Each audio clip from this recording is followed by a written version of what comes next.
Hi, What's up, Scott. Sensei? How are you? How's it Good, going? man. Good. Happy Friday. Happy Friday. First Friday of the year, 2020. Mm-hmm. Excited about it. New Year's resolution? I didn't make one. I don't believe in that. Me neither.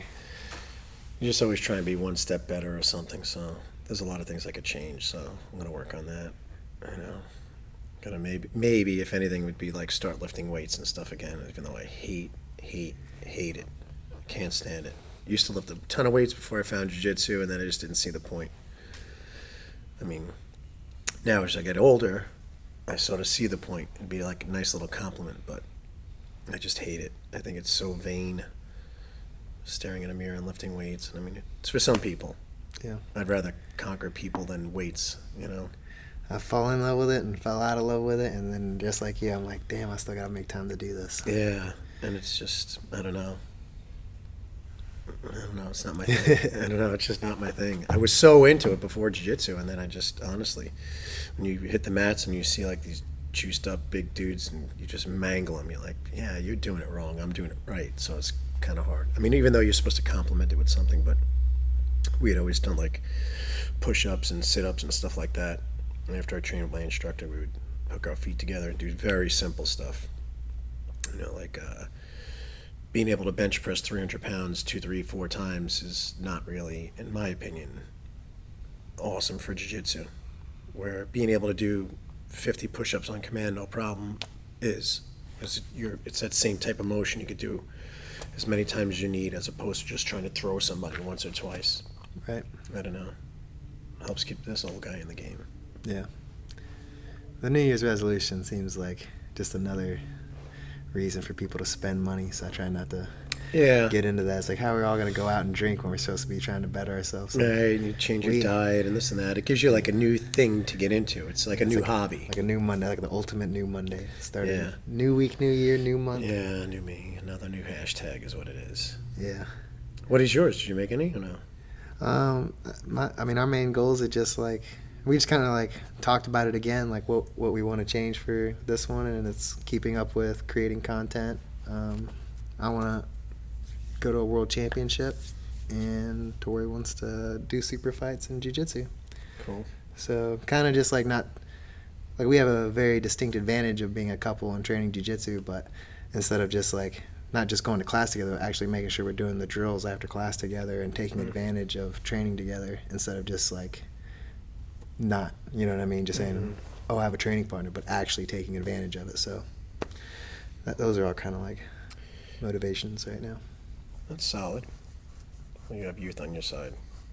I like to get a good night's sleep and wake up feeling not banged up and make my way in here in the morning. So it's one day at a time. And then look what happens. Not even training today. 2 guys stomp on my foot, their knees, 2 rather large men connected. Like 2 dogs. They're fucking and their junk gets stuck just right off the mat as I'm like, hey, you guys watch Crush. So my foot's pretty purpled up right now, so that sort of sucks. I don't mind getting hurt in training. It's another thing to just watching training and get hurt. I've had that happen a couple times in the last 20 years. I've been outside a ring before watching guys spar, and somebody like got thrown in their heel, went through the ropes, and raised and hit me and chipped my tooth. I was like, you got to be kidding me. I wasn't even there sparring. I was just there. Yeah. Yeah. I feel like something bad happens to you about every 3 months. Yeah, every 3 months something pretty drastic happens. I tear up a knee, or just innocent bystander smashes my fucking knee, my foot, their knee. Hey, gives you something to talk about. Yeah. What else we got? What the hell's going on right now?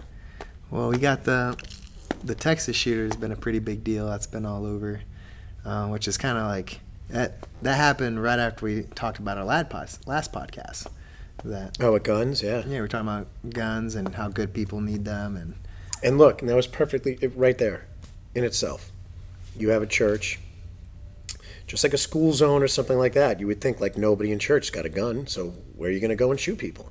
Especially if you're like an atheist or something, like you resent those type of people that are into something. Right. I mean, I don't know. I have zero clue why that psychopath would do it. Again, that's a mental health issue. I'm sure nobody watching this podcast can be like, do I wash the car today or do I go shoot a whole bunch of fucking people? Like that's a mentally ill person's thing. That has nothing to do with a weapon, nothing to do with a gun. You know, you could pick up this folding table and bash somebody enough times in the head and kill them. Right. You're gonna ban that too? Right. The only thing that stopped that from being a mass shooting was armed civilians. You know, we don't have people walk through the door here and look to fight, right? Just random people. Right. I mean, they're not using weapons because they know they're going to get their ass beat, Yeah. right? But you go to a bar, there are fights all the time. Because most of those people are untrained drunks Yeah. or just trying to enjoy happy hour after a 40-hour work week or 50-hour work week. You go pick a fight with a guy that knows nothing, you know? That's how that happens. Same thing with guns. I mean, that guy, 7-year-old dude, I think he was like a gun instructor or something like that. He just threaded that dude's eyes like just one shot and just kept walking him down. It was beautiful. That could have been all those women there and kids and all. You seen like Columbine back in the day. Those kids had like, I don't know how many guns apiece. They just like emptying their guns, dropping them, and just like a movie, and just keep shooting and stuff. If you were there all defenseless, they'd all be dead, except for the people that were track stars and could outrun and just get the fuck out and just keep going. Well, then that, if there's 200 people in that church, you can have 150 people dead, 100 people dead. Yeah. Instead, did the two die? I'm not too sure. I don't know what happened, but when that first happened, that video was all over the internet. And that dude did some John Wick shit. Just like you could see, they said that they were uncomfortable with him from the start. That guy pulls out a shotgun and just, I mean, depletes the first guy. Was like big, tall guy, big belly. That blast hit him, man. His feet were in the air, his arms like just like, you know, just crazy. And then turned, shot the other guy in the face, or neck, or whatever. And that dude seen it coming, just drew his gun, bang, one shot. And a whole bunch of other people already ready too. That could have been so bad, so bad. I mean, I think, man, when you label things gun-free zone, I think that's putting a sign out for psychopaths to go, hey, you're not going to have any opposition right here. Come do as you will because nobody here's going to stop you. Right. It's empowering, Yeah. you know? We're in the South where everybody's got a goddamn gun. Yeah. You know, so, I mean, also keep in mind, like I said, election year coming up, there's going to be shootings and shootings and shootings all over the news so that Yeah. the left could push their agenda of taking your guns. And it's the same restricting them. percentage. It's like that very small percentage, but they just glorify the ones that they can. Yes, because they control the media. So Yeah, they're they just can going to push steer that the- narrative, and then it scares your average person that's never touched a gun, held a gun, anything like that. They fear it. They're just like, whoa, that thing goes bang. It's like, no. You know, that gun is totally, it's just a piece of metal. You know, until you incorporate your crazy brain with it is the only time that thing is dangerous. Right. But, you know, a barbell, anything is dangerous given to the, you know, put in the wrong hands. Mentally ill people. I think about it like in jiu-jitsu, and it's silly that that's the only experience I have, but in my mind, the more that I learned how to fight, the less fights that I get into. I almost Yes. get no fights. I am the most dangerous I've ever been, and I never get into a fight. Yes. So it's not like people get guns and they start getting crazy. They actually respect the weapon more. And when you're 100%. training, I used to fight, and I used to fight a lot. And my youngest brother got into jiu-jitsu first, and then he got me into it. So, and he had never really fought, but one time, I guess, you know, always hearing me and my middle brother Mike come home and, man, I punched this fucking guy, blah, blah, and he did this, and he was like jealous. So the first time they went out to a bar, my brother got there was a baseball player. We all played baseball. He didn't know how to punch or anything like that, so he crow hopped and shattered his hand on this dude's face. He just threw his hand like a baseball, Yeah. but at a crazy high velocity. There was no way with an unwrapped hand. It just shattered on the guy, Yeah. and he broke his fucking hand. Like, that was his one fight in his life. He's 35, 40 years old now, and that's his one fight. Same thing. We used to fight all the time, and I don't fight anymore ever since that. How many times people are like, oh, you're lucky. And this. Oh, man, thank you so much. I'm lucky, man. I really appreciate it. Where old me would have been like, yeah, I'll show you how lucky, and I go crazy. And my middle brother doesn't, you know, other than the stuff I showed him, he doesn't do this. He gets in fights still, you know, so it's one of those things where just like, man, I'm going to waste my time getting in trouble and all that other stuff for what? If some other insecure guy is going to yell at me and tell me he's going to kill me. It's like, you're not going to kill me, dude. Yeah. There's nothing about you can kill me. So what are we going to do? I'm going to fall down that fictitious road that you're in right now in Yeah. your fake little world of we're going to fight? No. You're going to hope you swing your hands at me 2-3 times and somebody grabs us. It's not worth it. So you're hoping to get your 1 or 2 cheap shots in and then it be separate. You don't want to go outside and put up your hands and Yeah. fight somebody that's going to beat your ass. For sure. So you have to know that going in, Yeah. you know. And I guess the older you get, the wiser you get. Then you're like, well, does that guy have a gun? Well, we live in South Carolina. You go trying to assault somebody, that guy's got every right to shoot you. Like, do you want to go home over an argument? Not go home over an argument over a ridiculous thing? He can incite the entire thing to the point where you're like, you know what? This guy totally deserves to get his face punched in. I've had that happen before. I guess I haven't gotten to a physical thing since as much since I started jiu-jitsu. But I had a security guy at a pool one day. This guy was mouthing off and being a dick. I mean, just literally trying to throw us out. I was like, all right, dude, we're cleaning up. We're leaving right now. I'm not going to leave my kid's shit here and stuff. Like, relax. He's like, no, now. I was like, dude, you're new, right? I live here. I've never seen you before. It's my second day. I'm like, all right, so slow down, Turbo. Slow down. Big Matt was with us. And that dude was doing everything to antagonize me. And then, like, his hand behind his back. And he's like, yeah, what are you going to do? And then what are you going to, I'm like, you're a little worm.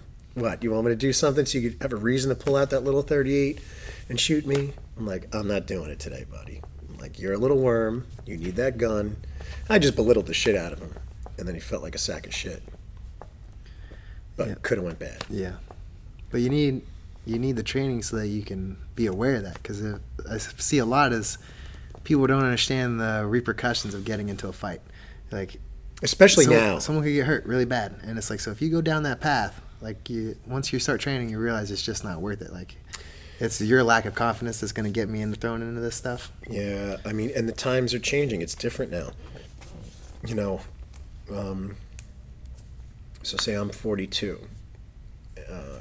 I used to fight a lot when I was younger, and not so much now. And that's a good thing because the times have changed so much that, I mean, man, you could get arrested for calling somebody names and stuff now. It's like, that's verbal assault. Like, the world is so pussified that you just have to fall in line with that soft as baby shit mentality. I mean, because everybody's a victim. Everybody's pulling for the victim. You know, we're creating like a victim mentality, a victim society. So there are tons, I mean, that's how it's been since the beginning of time. If you're a big mouth, that, like, I used to always think of it as like doing the world a justice. So if you went picking on somebody and this and that, and you're just like, oh, well, you know, you don't want confrontation and not going to do anything about it, well, you're going to go on to pick on other people and stuff. I used to look at it a different way. I would step in and be like, hey, dude, why don't you shut your mouth? Like, who the fuck do you think you are? And this and that. And then either he backed down and learned his lesson or smacked the shit out of him. Now we'd think 2, 3, 4, 5 times before he goes doing that another day. Unless he's retarded, then he's going to do that shit the very next day, you know? So I think you need a little bit more of your natural raw men/boys thing. Get back to climbing trees, doing shit outside, doing stuff boys belong doing.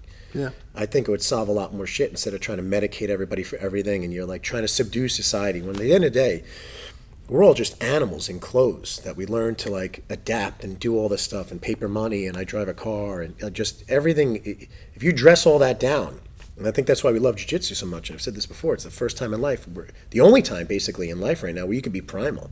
I mean, even if you go working out and running hills and backpack on and weighting myself, I'm challenging myself. Well, nobody's chasing you. Nobody's trying to beat you up. I mean, That's not primal. That's you just like killing like energy or something like that and doing your workout. Where here is different. Everybody's trying to choke you. Somebody's trying to beat you. Even though you're friends, it's still a man conquering man thing or woman conquering, training partners, I should say. Yeah.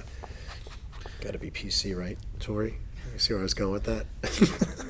Women do jiu-jitsu too, and I love it. I'm just saying. You can't say man conquering woman. You've heard my speech on that before. I'm not doing that.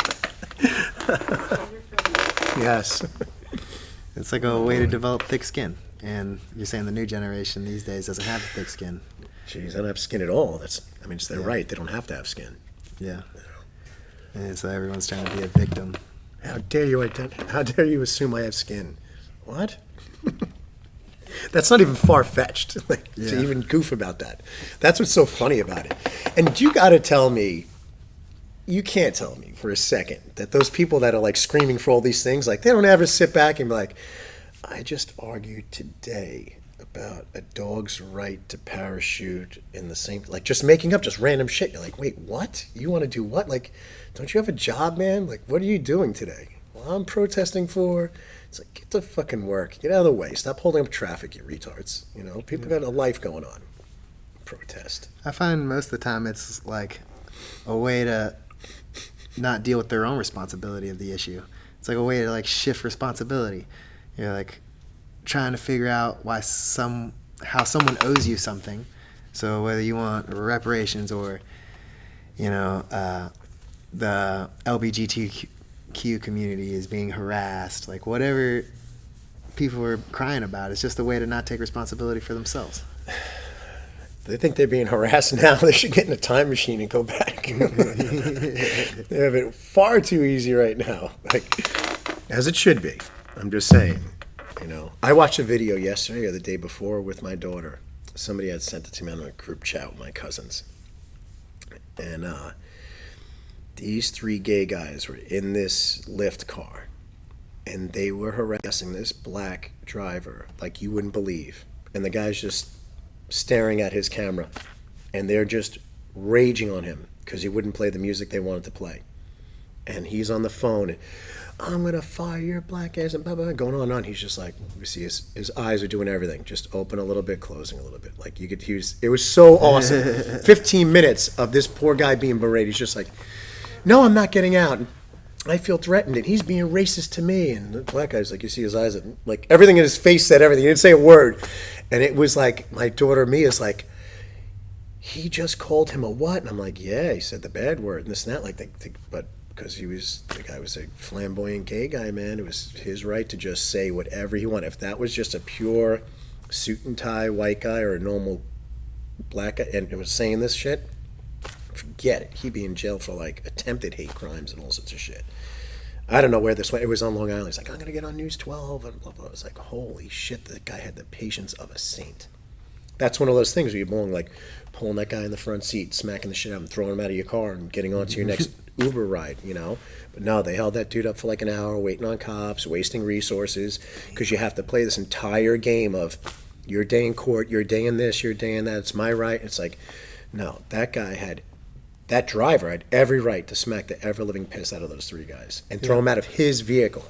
Yeah. You're recording me against me? He's like, the only thing he did say the whole time is like, can I just say something?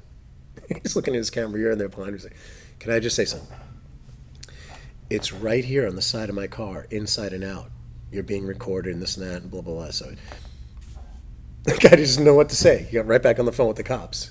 And just ignored the fact that what that guy just told me, just went right back and just stood there. And you just see his eyes like get small and big and small. You got to watch it. It's actually pretty hilarious. That's funny. Yeah. I was telling you earlier about kind of leads into the stripe thing. Like how silly stripes are. It's kind of like coddling and just to keep you coming, you know. And it's like, yeah. I look at my stripes, and one aspect of me likes it because it's another thing that I can get dirty and make it look rugged and be like, yeah, look at my stripes, they're worn, wow. Mm-hmm. But it's like at the same time, it's like, do I need that to be training jiu-jitsu? If that's what I need to train jiu-jitsu, then I'm not really about jiu-jitsu. Well, look, it's 2020. I started around 2000, I think. And there were no stripes. And I think I had just come back from my ACL surgery, and I walked in, and one of my instructors, Joey, catches me at the front desk, and he's like, Badges, come here. I was like, what's up? He's like, you got your belt on? I said, yeah. And I think it was like it might have been like a open mat day or something like that, but I just had my bag with everything in it. And he's like, give me your belt. And I even forget what belt it was, if it was blue or purple. And he puts 4 stripes on it right there at the door. I was like, what's this? He's like, some new thing we're doing and blah, blah, blah, blah. So that was probably 17 years ago when they started that shit. So if you back up, that takes you to what? What year would that be? 2003. 2003? think about society from 2003, right? Yeah. I mean, that's kind of about the same time, right? Yeah, where New all that gen. started happening. Yeah, Very interesting. yeah, and society in general. You know, you had 9/11, and then 2 years later, around that time, yeah. It is pretty hard to imagine because it's like the journey through the belts is already long enough. Like, like just imagining not having those stripes and then how hard it was. So it's like I liked it. I liked the belt looking all beat up, and you Yeah. know, I never bought one of those hemp ones so they look all shredded and pre-worn and Yeah. stuff. I mean, listen, if you do that, that's well, knock yourself out. I have my original belt. People have their superstitions and things that they do. I have my original belt. I don't have an extra black belt. I don't wash my belt.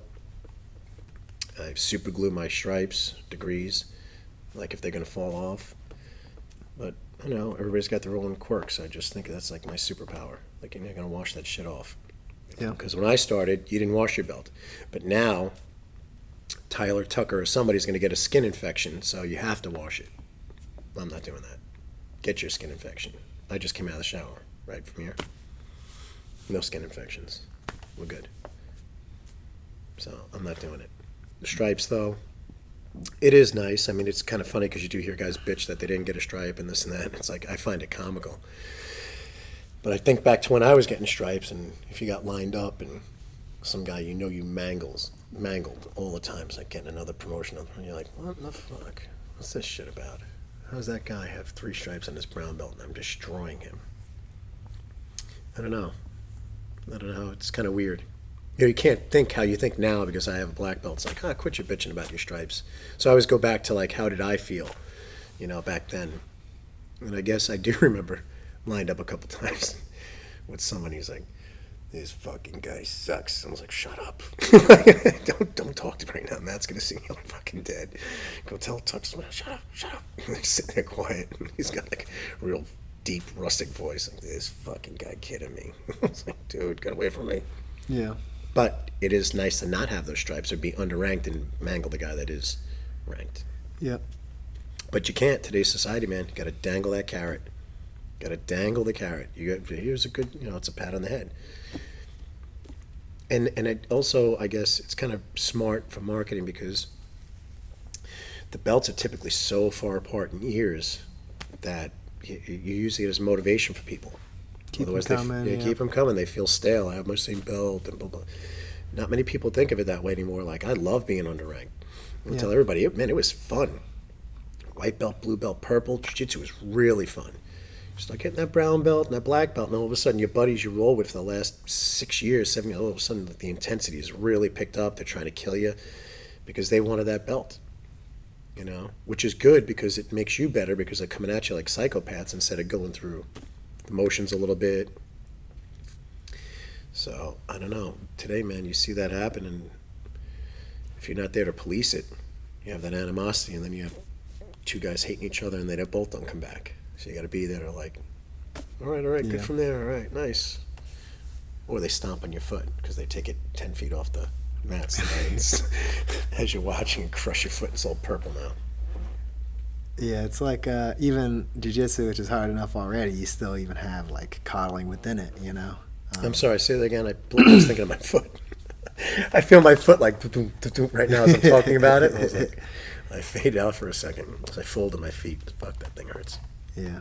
Go ahead, say that again. I was just saying that even in jiu-jitsu, which is like the opposite of like you go to jiu-jitsu so you're not coddled, but there's even coddling in jiu-jitsu with the Yes. stripes and who gets belts when and stuff like that. When just so you can keep people coming because that's also your source of money. Yeah. So it's like that balance, Well, everybody's got to feel like a little special and this and that. I mean, I love all of my students, right? so it comes as genuine when you're saying, hey, man, how are you today? What are you doing? When are you coming back? Like, that's part of marketing, saying their name 3 times a day. I just do that naturally. Like that's our nature here in general. Like, hey, man, what are you doing tonight? Blah, blah, blah, the fights. Like, well, just that camaraderie. But, yeah, the stripe thing, we got to do it. Yeah. Especially we get a lot of visitors, so we get a good comparison scale. a lot. Yeah. You know, having so many visitors here all the time, you get to see like, oh, look, this blue belt or this purple belt, and you watch what happens. You're like, oh my god. And they're like, that guy's a white belt. Like, yeah, he's got 4 stripes. They're like, no way. You know, it's a purple belt and 4 stripe white belt. It's putting it on him. So that's like nice. Gives you time to grow. I mean, in my mind, like I have 3 stripes on my purple belt, and you know I'm over here like, oh, I need to hurry up and get my 4th because I know I'm chasing Brown, and I'm like, and then I see that video of Matt Serra when he was a purple belt, and he's just he looked so fluid, and so not only more techniques than me, but chaining them all together fluidly better than the ones that I think I'm good at, and I'm just like, and I'm over here trying to chase another belt, like I just want to start over at purple, and so. And the lack of information you had at the time. Oh yeah, you know, that's just going to Manhattan a couple days a week, and damn. Yeah, now you could watch a million. I mean, going back to that too. Yeah, you could find tons of content on jiu-jitsu. How much of it is really worth watching? You're right. You know, 4, 5, 6 guys, like, you know, guys that perform really well and stuff. A lot of them can't teach worth a shit. You have like the best in the world putting out instructionals now. I mean, that's huge for your generation. Yeah, it's crazy. You have guys that can teach it and do it and get it. Back in the day, unless you lived there, you weren't getting that shit. You weren't getting it. You know? Yeah. Or you got some dummy down generic shit. You know, VHS tape or that's what like you're telling me stories. Like you had I used to watch VHS tapes. I used to watch. I stole some tapes from my brother-in-law. I borrowed them long term, and ultimately lost most of them on him. But he would get them from these camps. Like he would go to these camps and like Dan Gable, this, that. So I had these tapes that you couldn't even get anywhere, and like Russian tapes too, was purely in Russian. And I would sit there at night because I wanted my wrestling to get better, and I would just watch, and he'd break down where you step, how you should step, and they go over and over again. And I'm like, just watching the move and trying to tune out his ridiculous language, and I'd do it, and I'd go to class the next day and just like pull the shit off because I can remember backing up playing with a VCR, like meaning play, to the point where I was breaking my parents' VCRs because I wouldn't hit stop, just be rewind, play, rewind, play, rewind, play, until I'd break them and just sit there and watch them over and over and over again. Now you can watch on your phone in the train when you're driving. Not that you should be driving, but that stuff, you know. Yeah, I think about it all the time. Like sometimes when I'm like choosing what to drill, there's like so many different things for me to drill, and I'm like, oh, should I work on my daily Shiva today? Blah, blah, blah. But I imagine like how you tell me that when you were coming up, he would just tell you to do butterfly sweeps over and over. So I imagine Matt Serra training with Renzo, he probably got even less than that. He was just like, just do this, and that's all he had to work with. So he had to master. Yeah. You know, those sets of moves that he was pulling off so perfectly. A lot of leg work drills, stuff like that. Yeah, throws, he did moves, and you just did them, and you did them until the instructor changed the move. That's he probably had to do that shoulder throw so many times. It hit it so perfect that as soon as they popped up, he just turned his hips. And it becomes instinct. You're doing it so many times. Well, why you're not pulling off those moves live is usually you have a huge tell because you're thinking about it too much before you do it. So it doesn't look organic. You're like, now, like your opponents are feeling that. Yes. So that's why they're like ass out or hip in and stuff you and then take your back on an axe throw for that reason. You know, the more you do it, the more confidence you have, and you just go for it. Less tells. You just move right into it. And just go from one thing to another. And like these guys with the heel hooks, they're not overly thinking that. They're just doing the same entries over and over and over and over again that they're going to just nail. Just catching you off guard because they're just pulling the trigger faster. Yep. And so, I'm going to start adding that in my drills then, that one he did, or just one of our top ones, or one of those throws. Because I feel like I do get in those positions, but you're right. I'm hesitating because I have to think about it. So we're talking about universal basic income, and I know that Andrew Yang's proposing that idea. And he says that there are untaxed markets. Yeah, one in specific. He said like Amazon. Now, Amazon had whatever billions of dollars and didn't pay any tax on it and this and that. And you're like, all right. Well, that in itself, you have to know that the owner of Amazon is on the board of the Pentagon. So he's already tied into the system. So he's going to get everything his way. I mean, he's designs a program for them or some shit, something to do with the Pentagon I was reading. $600 billion contract or something stupid like that. So just like insanity. All they're doing is taking everybody's money and redirecting it to their friends. So what he was saying is, well, Amazon wasn't taxed, so if we get our fair share, and if you listen as a human or an American, you're like, yeah, our fair share. No, he means the government's fair share of their profit.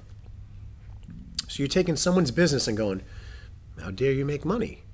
Where's our piece? So we're going to take just a small fraction, and it's going to free up $500 to $600 billion or something stupid, he was saying. And he goes, now I'm going to give every American $1,000 a month. Well, okay, dipshit.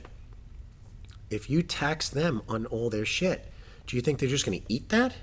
Or are they going to incorporate that in the price of all the transactions? So who pays that? The people. Yeah. So let me tax that company. We're going to take it into the government, and then we're going to give the people a fraction of that money, because they're not going to give it all of that money. Yeah, that's true. Yeah. So now you got your $1,000 a month, but everything you're fucking buying is costing more money. So who won in the end? The government. Because they got a fraction of the money. They got a fraction of the overall pie that they blinded you with. Yeah, you should tax them. They made what? $1 trillion? $1 billion? Yeah, where's our piece? Yeah. So then every household could, well, yeah, it's great if you don't look into, I mean, look, minimum wage has been $7 since like the Clinton era. I think he raised it. It was $5.25 or $5.75 when I was like a teenager growing up. And then he made it to like $7.25 or whatever it is now. In some states now, it's $15 an hour. Right. All right, well, you demanded on that. Has anybody been to McDonald's lately? There's no, like, 15 people back there running around like crazy and at registers. You're at a kiosk. You'll get your $15 an hour. But you're going to be punching this in here, so you eliminated jobs.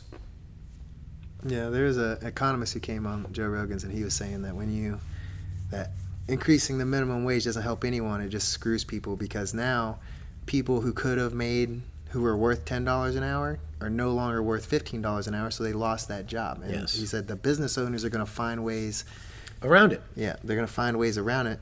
And when you can't pay you're not going to pay a 16-year-old kid $15 an hour. But if you could have paid him whatever, the market will decide itself, and that kid can get in a job and work his way up. And Now that develop burger skills. is no longer $3 or $4. Yeah, no. It gets passed off to the customer. Right. Who's the customer? Those same exact employees. So now your milk is $10 a gallon. Congratulations. What'd you do? Right. Only thing you really did was increase their overall salary that's taxed by the government. So instead of that kid in high school making $187 for the week, and the government gets $30-something of it, now that kid in high school is making $400-something, and the government's getting $100. Right. Who's the one that wins out again? The government. The government. Of yeah. course. So when everybody just you hear, I'm going to give you this, Scott. Oh, cool, get out of here. And you want nothing in return? Yeah, I want nothing in return. Right. That's what it is. I mean, that's literally what it is. And everybody just goes for it. They scream and they're on Facebook. Yeah, we deserve $15 an hour. Well, did you look into it? Who's going to pay that $15 salary? Your stupid ass. That's how that works. Yeah. In Alaska, they get $1,000. That's a thing all in itself. Who the fuck wants to live in Alaska? I mean, isn't it like 24-hour darkness for a certain amount? I mean, Yeah. come on. But the only Alcohol's reason- like banned there and stuff. What else are you going to do if you got no there? Sit around and drink all fucking day too. Drink Yeah. and hunt. But they get the money on the land that they went and ran that pipeline through for the oil, and they just gave it back to the people, because they said, well, if we Well, give it it's to an the government, inconvenience, yeah. We give What's it to that the money do when government. that pipe bursts and kills everything around and destroys the land? And I mean, I don't know. I just feel like there's money being passed around regardless, and like I just see it all the time. $20 million gas station, and then no one figures out where that $20 million went to build it. But there's supposed to be an investigation going on, and essentially it just ends up people forget about it, because then there's more news stories, and then $20 million it just went missing. It doesn't take that. It was planned out for $2 million to build a gas station. This key point that we need ends up costing $20 million, and people are pissed about it. Next week, no one hears about nothing. And so you're talking about all this money that's being passed around, and everyone that's getting screwed are the American people. And I don't think you should give people $1,000 cash. That would just be silly. But like we can't guarantee our own people a place to sleep and eat. You know what I mean? Where does that come from? Where does And that money come that's from? where the problem comes in. It comes from the people. Yeah, it does come from the people. But you don't think there's a 1% that's benefiting, a 1% of the 1% benefiting off everyone else? I think That's if not some somebody has a bullshit? business and is flourishing and this and that, what right do you have to fucking smack them on the hand and go, how dare you be successful? Yeah, I'm not talking about successful people. But what about people that are making money illegitimate ways, like you were saying? People that are all of a sudden worth over $100 million and they haven't really done anything. Well, yeah. Well, I mean, like most of those people are like your politicians. I mean, how does Obama buy a $14 million home on the ocean when he's concerned about the ocean level rising? Yeah. Global warming? I mean, get the fuck out of here. Come on. Like, if he's so concerned about it, why didn't he buy something on a goddamn mountaintop in the middle of the fucking nation? Yeah. Why did he buy an oceanfront home for $14 million? How'd you do that on $380,000 a year salary? How's that happen? Who do you think's paying for that? You think maybe he pushed and had some laws passed and things done from private sector people, lobbyists and stuff that gave him money to run on that? That's all this all is. That's the problem. You know? I mean, honestly, I the keep government's thinking- got their hand in everything. Your gas, buying this microphone, buying this chair, everything. Every single part of your life. The problem is they're mismanaging it. It's not Yeah, they're going to the mismanaging. people. So that I understand. If you made that argument, it's definitely not going to the people. It's going other places. There are outlandish contracts being issued all over the world. Private sector, this, security, there's just random crazy contracts. That's where it's going. They Because open up- they're playing with monopoly money. I always feel they're always like saying how broke we are, and then 700 like Try driving in New York and pay those fucking tolls in and out and stuff, and you're like, and I'm still driving over potholes? How the fuck's that happen? There's literally a person there and your Easy Pass just collecting essentially $20 bills at a rate of what? Those cars go through that Easy Pass, like what, every 4 seconds, every 3 seconds? And the lines back the fuck up? Do that. Times 10 booths? What about that money alone and the roads that look like that? Come on.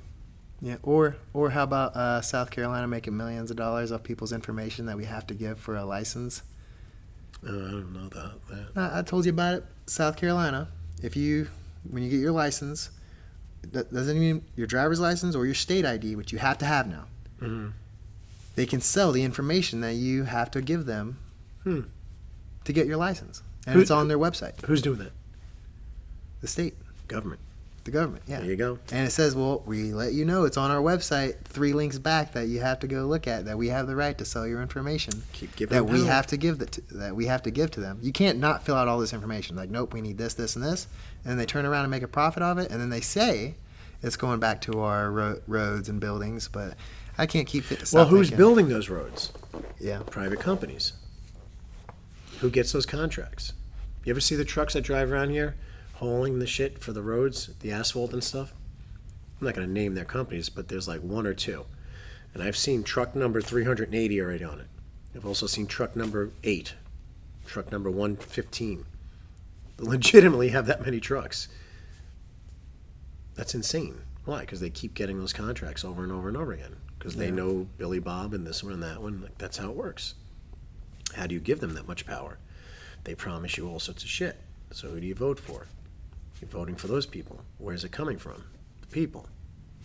Nobody wants to hear any of that. They just want to know, what am I getting? yeah. Well, you're Wow. you're giving it to them and then asking them to give it back to you. Right? They're taking. And then you're basically voting for a person that's going to promise you to give you shit. Yeah.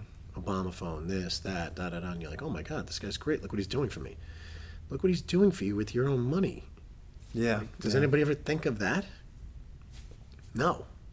Because you're just short term, living your best life, hashtag pound me too. Yeah. You see what I mean, Scott? I see what you mean. I see what you mean. You I try keep not to thinking think about these things because then you'll live a miserable life. Yeah, I keep But thinking it's about- also reality. It's a real thing. Yeah. And, as long as you got your Snapchat filter and your stories are flowing, you don't think about this shit. Yeah. Well, I think about the I mean, I was like all for UBI because it's saying it was like making sense to me. But then when you say that they're going to get a cut of that for free, it's just like, Right. shit, that's not fair. Like you're gonna. They made themselves a broker. Yeah, they're like just taking money, just like, oh no, I negotiated the situation, so I'm just taking my fair cut. Exactly. And it's always. And he some says it. He bullshit. can't. It's funny to hear it when Yang says it. He's like, "We just want our fair share." It's like, well, who the fuck are you? That guy's making money. What do you mean your fair share? You're now the mob.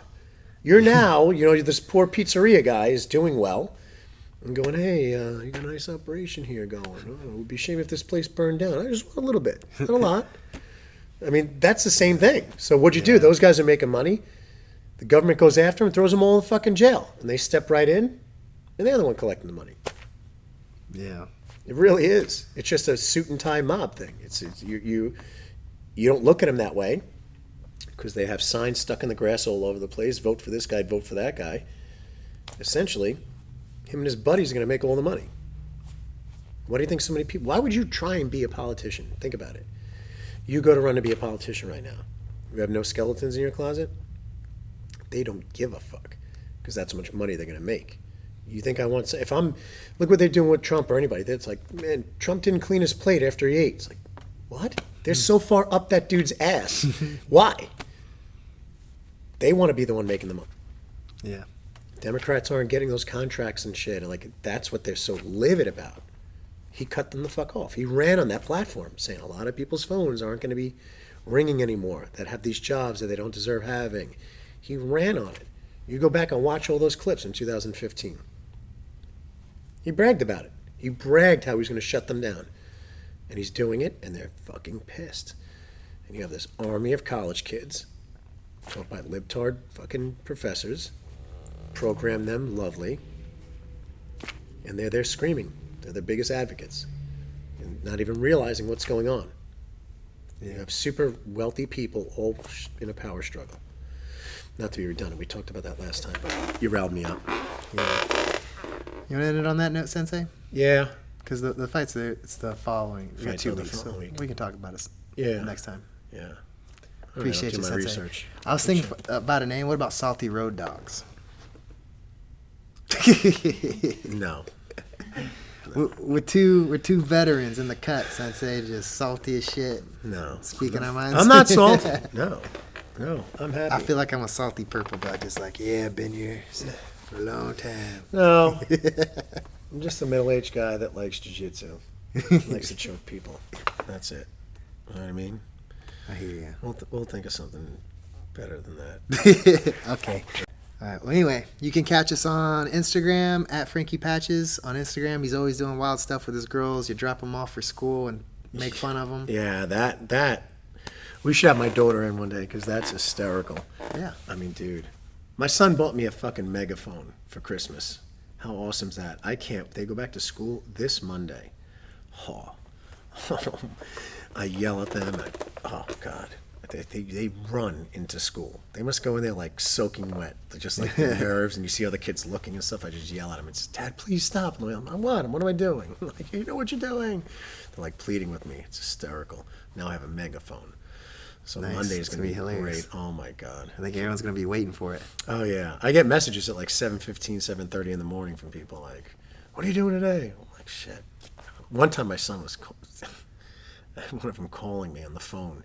As I'm pulling up recording, I'm like, don't fucking call me. When I hung up afterwards, I was like, eef. Do a little damage control afterwards. He had no idea. It was just blindsided first thing in the morning. We screamed at him. You're so fucking annoying. But yeah, I'll be doing that on Monday. Sweet. Yeah. Follow him on Instagram. Catch our podcast on YouTube and on Facebook. We still don't have a name for it, but we'll figure it out. That fucking name. Yeah. Are you allowed curses on it? No. No, yeah, you can. Why not? We do whatever we want. That's why it's the beauty Fucking of it. name podcast. There you go. Catch me on Instagram, scottyp.bjj. We've got serious grappling going on January 18th. We've got 3 of our guys competing. Joshua Baker, champ in MMA. We got Samuel Iquanake. I don't know. Don't ask me. Big Sam. Sam. Is what we call him. He'll also be competing, and myself, all super fights. It's going to be live streamed online, so check that out. And you can also purchase tickets online for a discount. It's going to be awesome and a great show, so be sure to check that out. We out. Ciao. Professional.